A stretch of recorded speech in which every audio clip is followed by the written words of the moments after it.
Hello there everybody, Sam's Trains here and welcome back to the railway. Today I'm looking at a pretty large diesel engine by Hornby.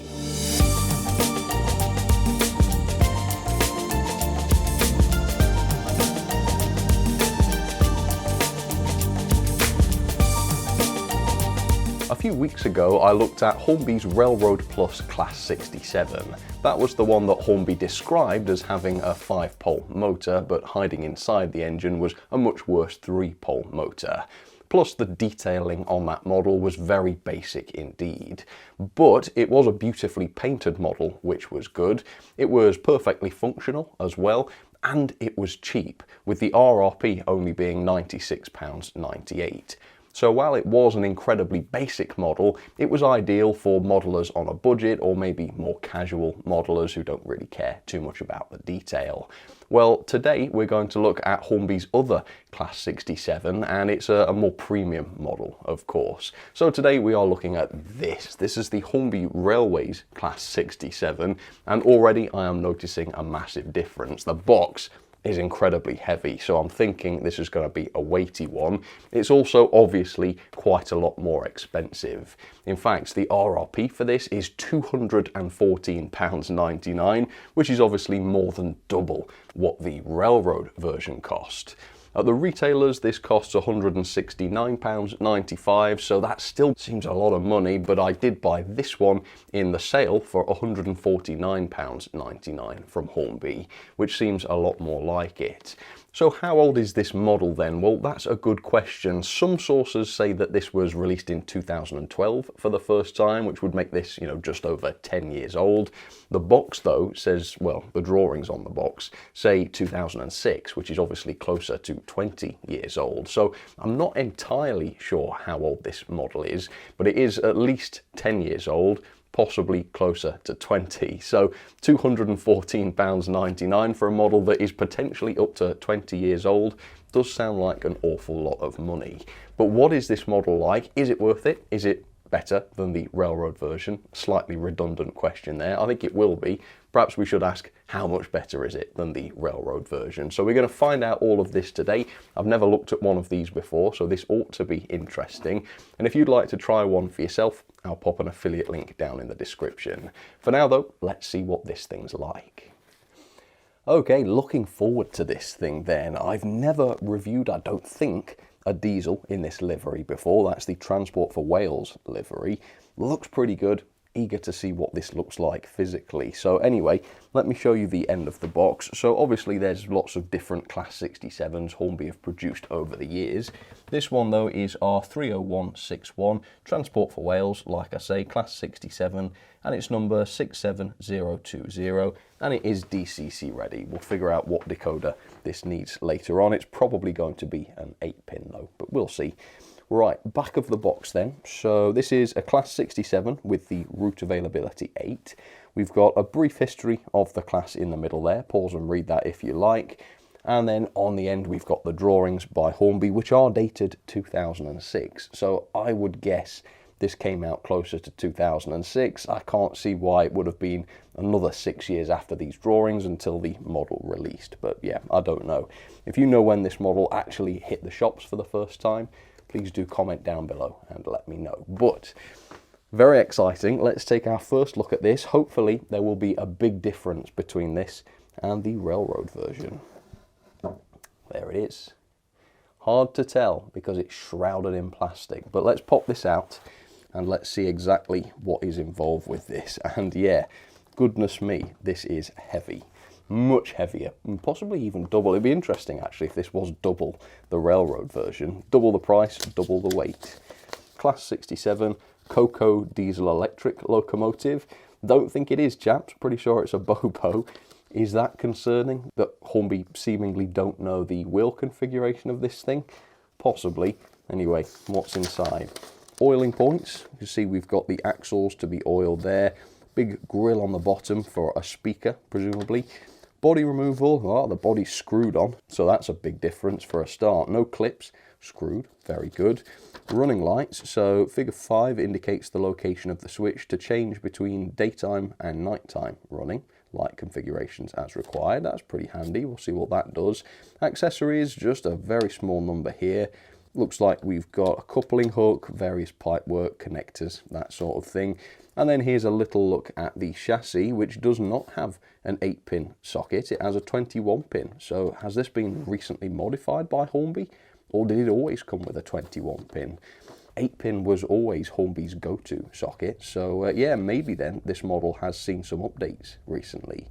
Very good. And then on the back, nothing much of importance. So let's have a look at those accessories then, because there seems to be a lot more than was described. So opening, let's take a look. So this is odd. So we've got, coupling wise, we've got some slim tension lock couplings and some large tension lock couplings. Why? That's incredibly strange. Why would you want those? All right, fair enough. And then, yeah, we've got the details described. So coupling hooks, I'm not seeing any screw link couplings for this loco. It's just the hooks. We've also got some knuckle couplers, which you can fit presumably in the same sort of place. And then, yeah, we've got the connectors and various pipe work for the buffer beams, that sort of thing. So, yeah, nice collection of accessories there. Let's take a look at the loco then. Let's take a first look at the finish. All right, and the roof detail, of course. Golly, that's quite a vibrant livery, isn't it? Goodness. Yeah, that looks brilliant. And I'm already seeing a lot of differences. I mean, look at that. That looks marvellous. So on the railroad version, I was very impressed by the grille. It looked brilliant the way it was painted, but it was just painted. It was a moulded part with some paint on it. This looks like it's an etched grille with real detail behind it. Yeah, that's a significant upgrade already. All right, let's lift up.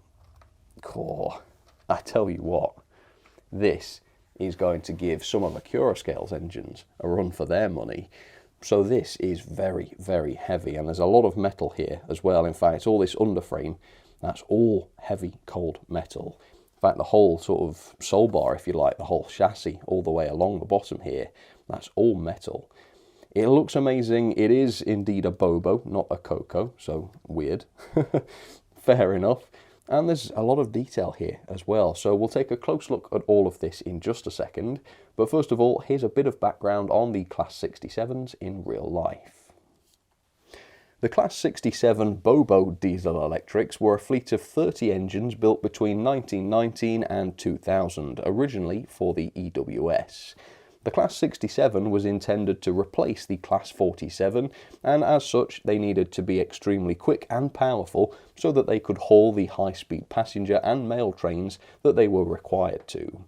During the testing phase, a Class 67 achieved a top speed of 143 miles per hour, significantly higher than the 100 miles per hour that the Class 47s were capable of.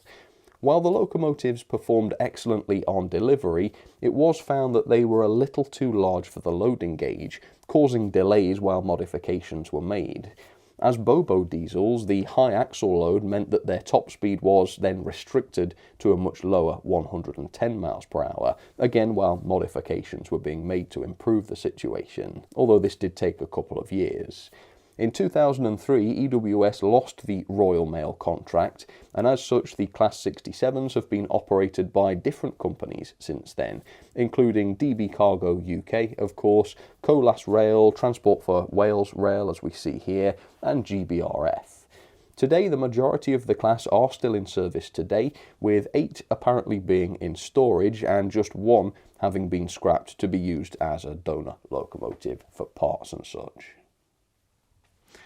So there it is, up close and personal for you, the Hornby Railways range Class 67. And yeah, this is all right. I've got mixed feelings about it. Obviously, it is a step up from the railroad version. It is better than that, which is good. It is very heavy, which I like. In fact, let me tell you the weight. So it weighs in at 640 grams, which actually is very close to being double that of the railroad version. If it was 8 grams more, it would literally be double the weight of that.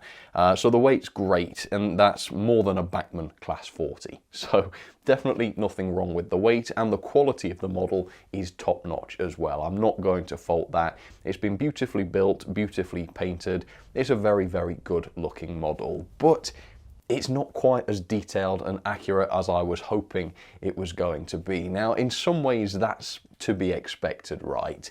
Is it really fair to expect this to have the same level of detail as a new Acura scale locomotive, being that at the very least this is 13 years old, possibly much closer to 20 years old?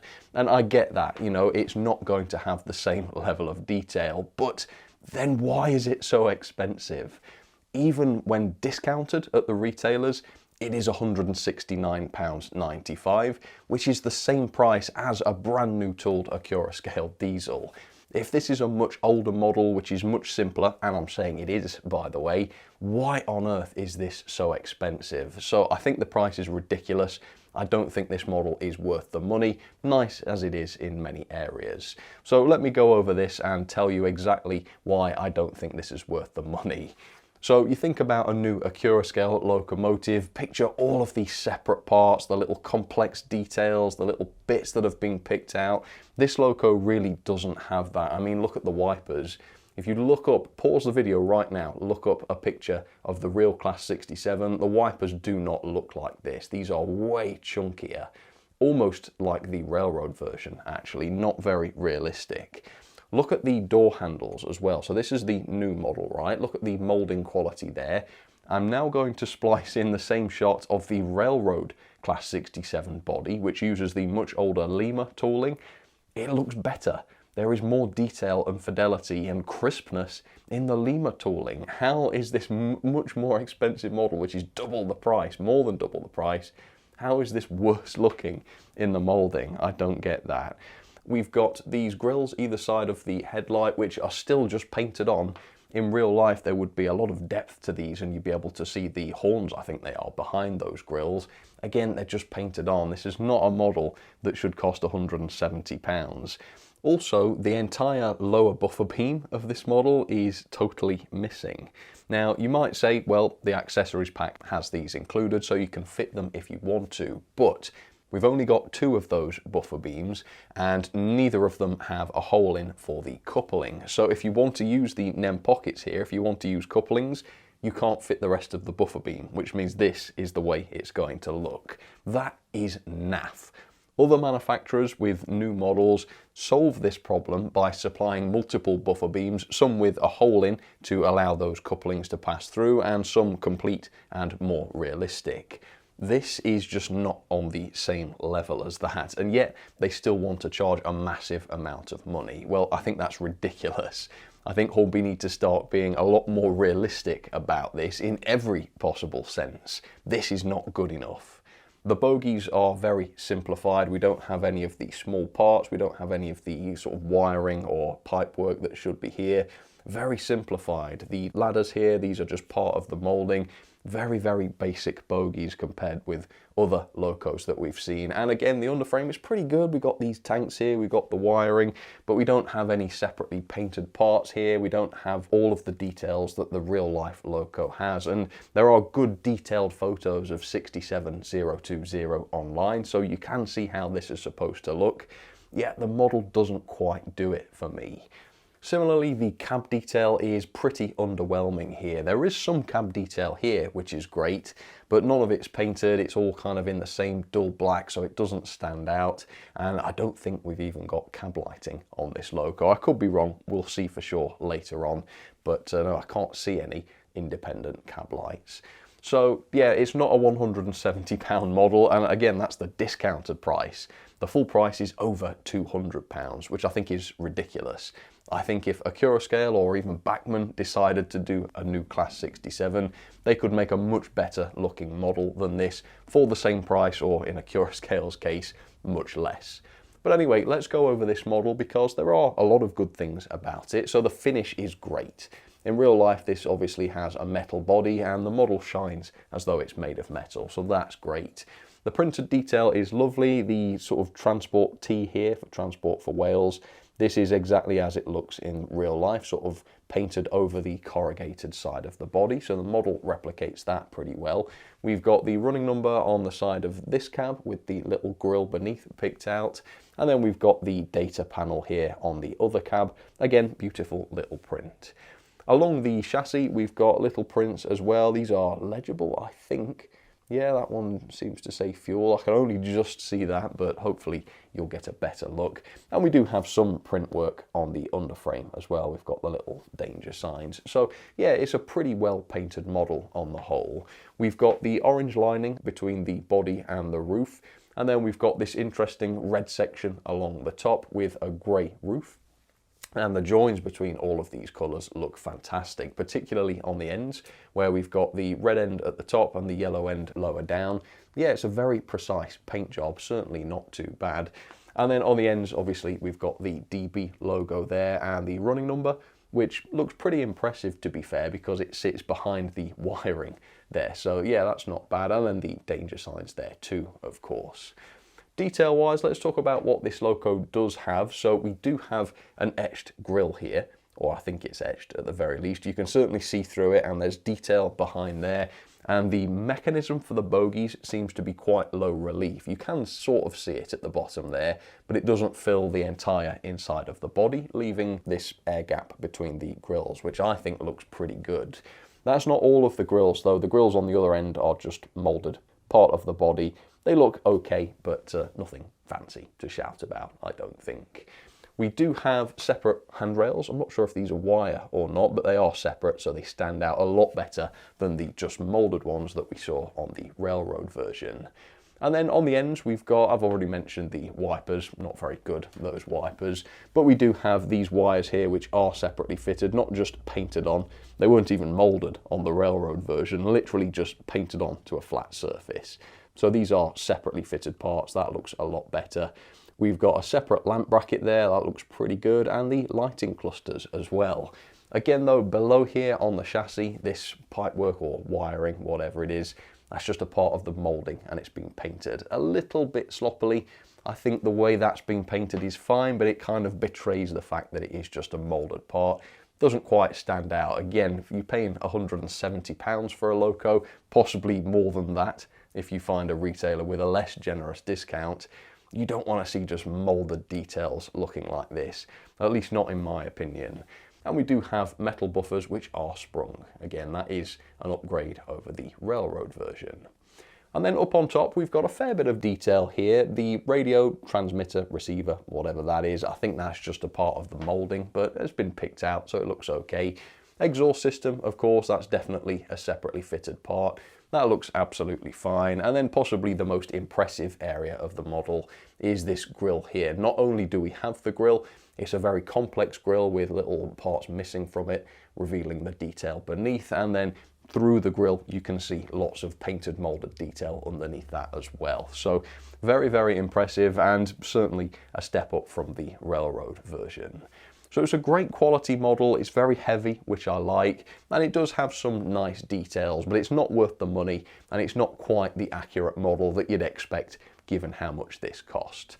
Hornby put this in the sale, and I'm not surprised that they had to do that, by the way, and I ended up paying £150 for this. I think I might have even got 10% off as well because of a promotion they were running. So I think I pretty much got this for the right price, but I wouldn't recommend buying one of these 67s for anything more really than £150. This has not been produced to a sufficient standard that would make this worth £170. I think we've moved on a lot from models like this. Fine as it looks, it's not terrible by any means. But I think my opinion is still a little bit up in the air with this. I've not seen this run yet. If the lighting's excellent, if the performance is great, if the mechanism is quality, I could be persuaded, I think, to be a little more positive about this. So let's get this down onto the track. Let's see how this runs. Okay, so there she is down onto the track, Hornby's Class 67 in the Railways range. I've already done the initial testing. I'll show you all of that in just a second. After that, I took this apart to look at the mechanism, and that's what I'll walk you through now. So the way the bogies are clipped together is pretty interesting. As you can see, we've got clips here sticking out of the base keeper plate at the very bottom of the bogies, which is weird, but actually it means you've got good access to the clips. I'm not trying to reach behind the wheels to unclip this thing. So while I still prefer screws, I think this is one of the better clipped solutions that I've seen. It's quite easy to remove. As you can see beneath the base keeper plates, we have all wheels driven here, but there are no bearings fitted to the axles, which is a real shame.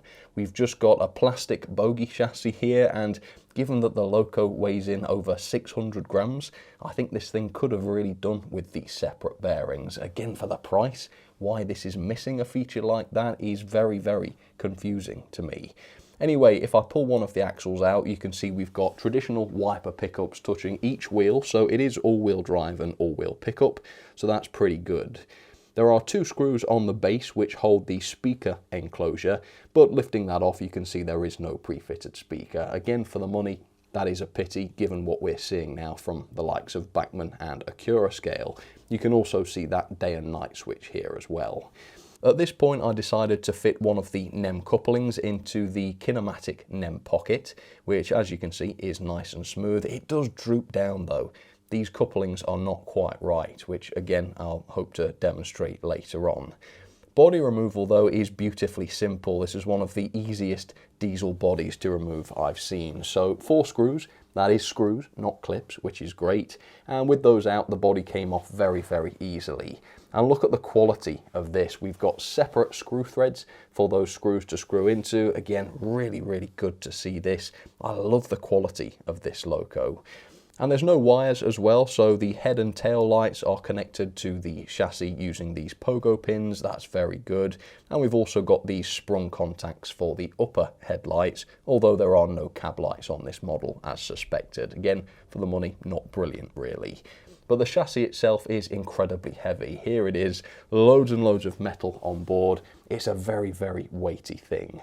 And yeah, this is a relatively modern looking circuit board with the 21-pin DCC socket on board, so that's good to see. And if I take out the 2 screws holding this circuit board down, I can just lift it up enough for you to see the motor, which Hornby say is a 5-pole skew wound motor, and based on the performance, I'm inclined to trust them on this. But also look at the size of that flywheel. In fact, those flywheels, 2 monstrous flywheels. Absolutely massive things, and they do make a difference really to the performance, as you're going to see.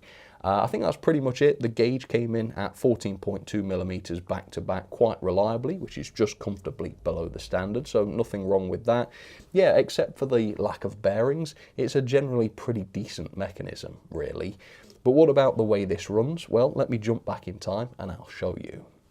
Okay, so quite a lot riding on this. Let's see what the performance is like. First ever test, forwards direction, little bit of power. Does it work? That's the controller making that noise, not the loco, which does work.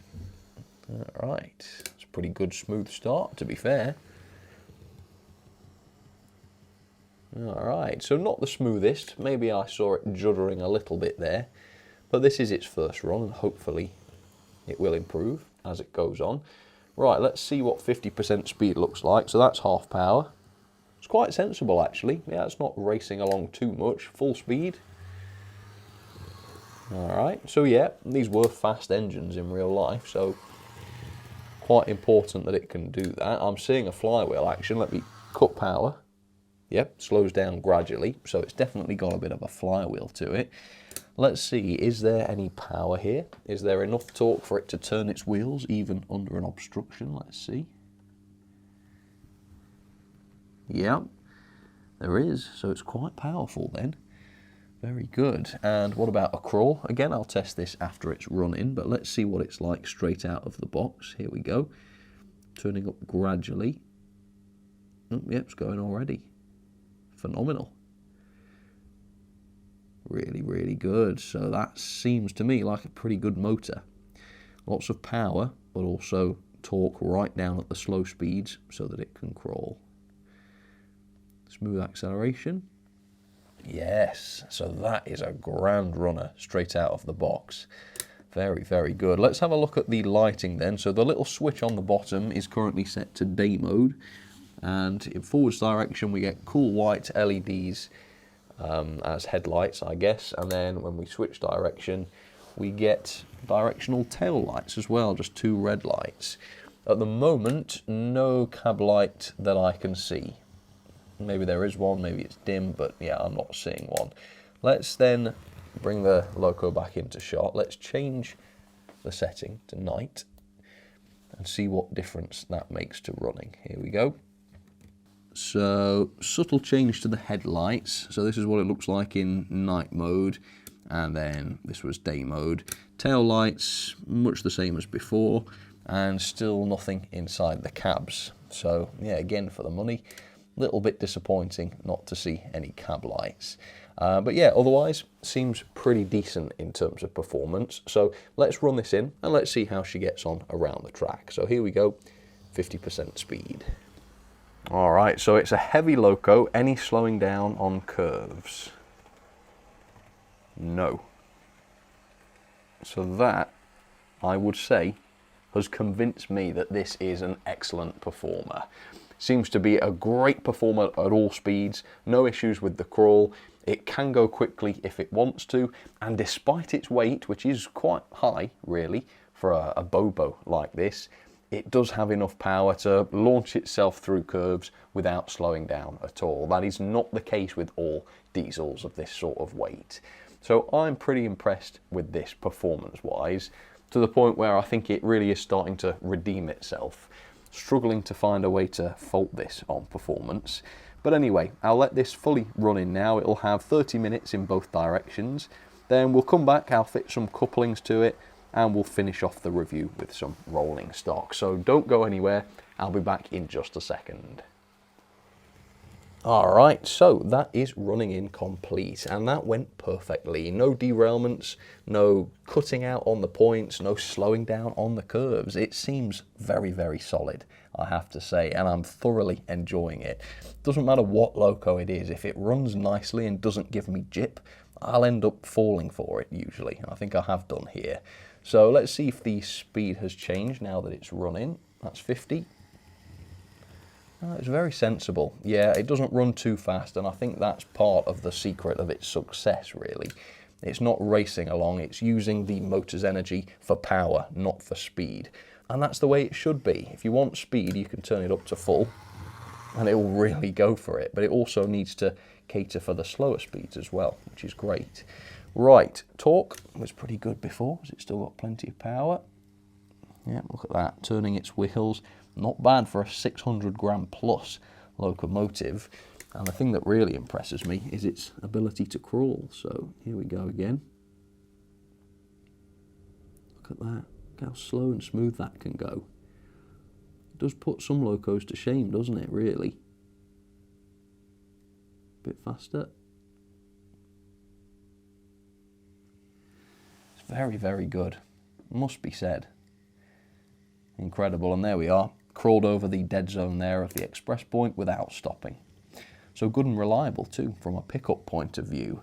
Right, so I've set up the usual sort of open wagons that I tend to use with this sort of diesel. So let's back up to those and test that droopy coupling, which you may have noticed is sort of touching the points, or the hook is at least, as it rides over them. So be interested to see how this goes. Right, oh, gently does it. Let's go for a nice steady coupling then. Sorry, this is taking a rather a long time, isn't it? Right, did we get it there? I can see the wagons moving back. No. So as suspected, there seems to be a bit of an issue here. Yep, I'm not getting that. So let's pull it in, see what's going on. Yeah, so the loco's coupling is drooping down so that the hook cannot engage. So I'm going to have to lift it and pull it tight, and as you can see, the hook on the rolling stock still isn't able to engage. It's missing the hook there because the Hornby hook is drooping. Now, let me just swap this out and try a different piece of rolling stock, just so that we can figure out whether or not it is the loco or the wagon. So here's a standard open wagon, which I've not had issues with in the past. Let's back up. So they have coupled actually. Yeah, that's actually not too bad, is it? So maybe then it's not the couplings to blame. What I'm not going to do though is use the wagons that I've set up directly coupled to the loco, because I think that's going to come undone and really, really irritate me. So we'll have the random Oxford rail wagon there as a bit of a go-between, and hopefully they will stay coupled. So with that, let's run them. It's going to look odd, but at least I won't have a headache. So there we go.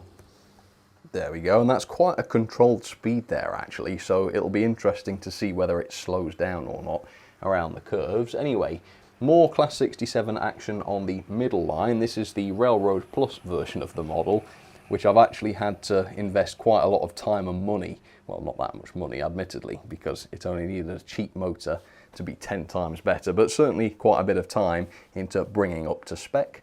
At least with the Railways version, as much as it's not worth the money, at least it does seem to be what was described, unlike this one. But yeah, this one's very good now, as you can see, although still not quite as good performance-wise as the Railways one, so definitely an upgrade there, certainly as they are out of the box. And then I've got some other British diesels on the line. So this is the Hornby Railroad Plus Class 47 with some coaches. See which other diesels you can spot, and there is an odd one out. But for now, let's catch up with the Railways 67, see how it does with a load on those curves. Alright, well it seems to be staying coupled, so a bit of a question mark over the couplings. I mean, they are visibly drooping downwards, but I think these large open wagons could be partly to blame as well.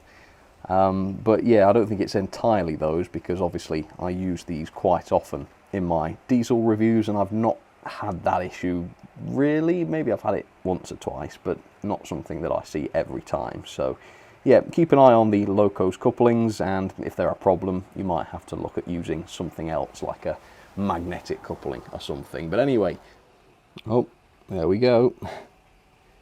It's lost the train. So even with a different wagon, it's still struggling to stay coupled. Not good enough really, is it? Not at all. But anyway, no slowing down around those curves, despite me running it at about 40% speed. So that's very good. I mean, I'm not that impressed with this model generally.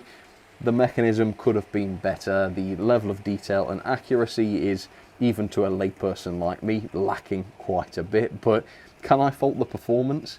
No, I can't. This is a marvellously impressive runner.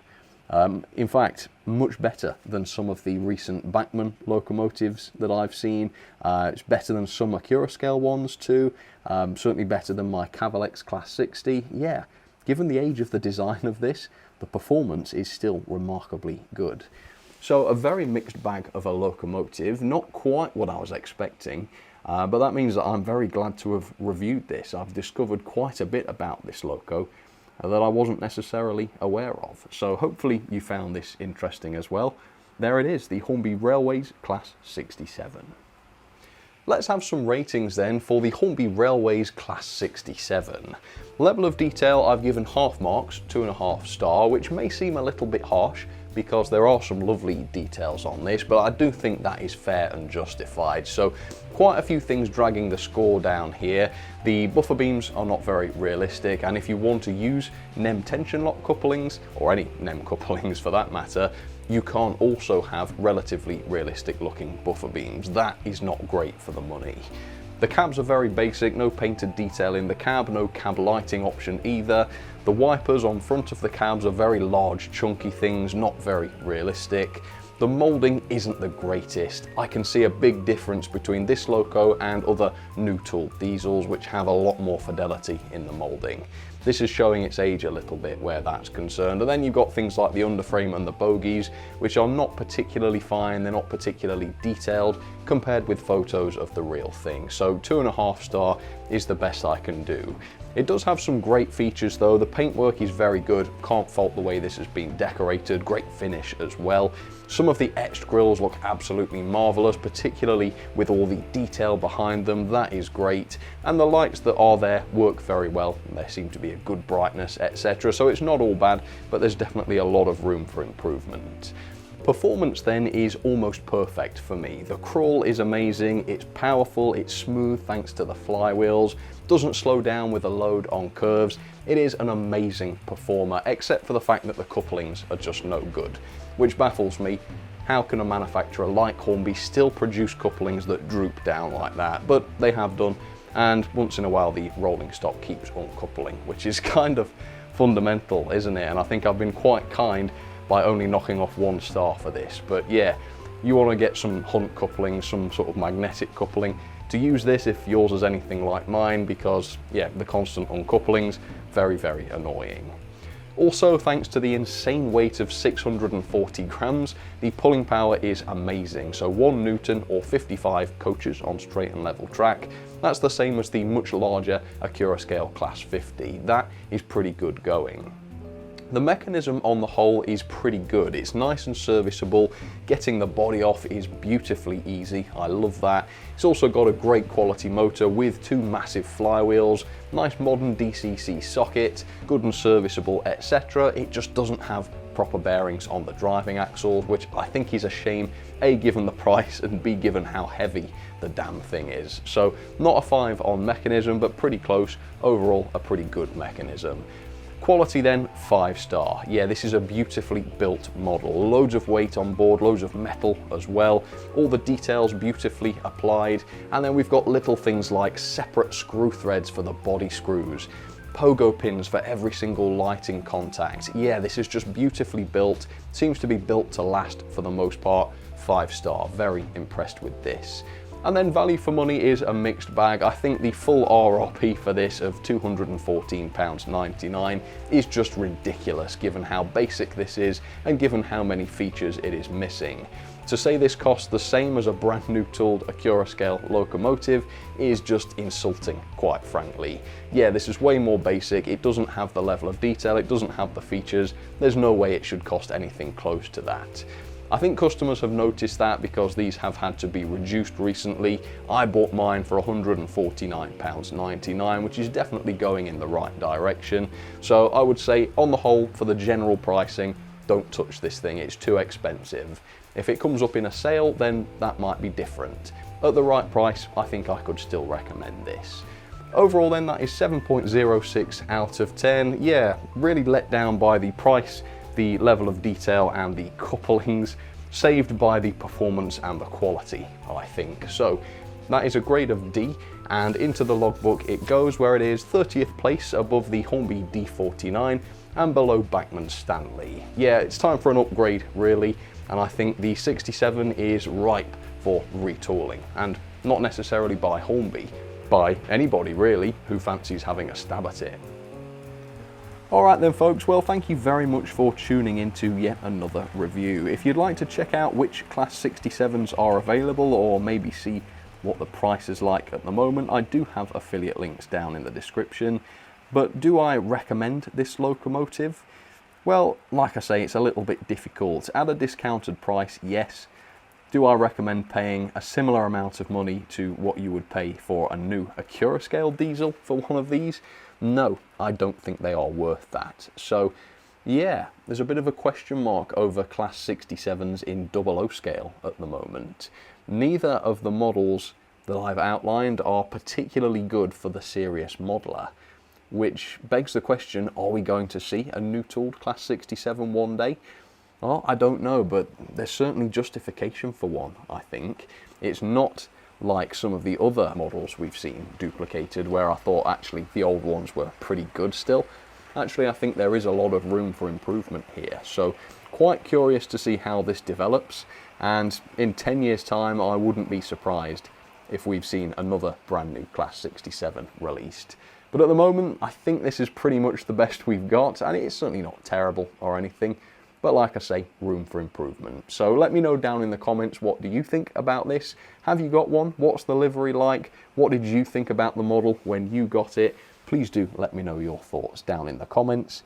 For now though, I think we will leave this one here. Thank you ever so much for watching, and I'll see you again very, very soon for yet another video. Alright, cheers folks, you take care.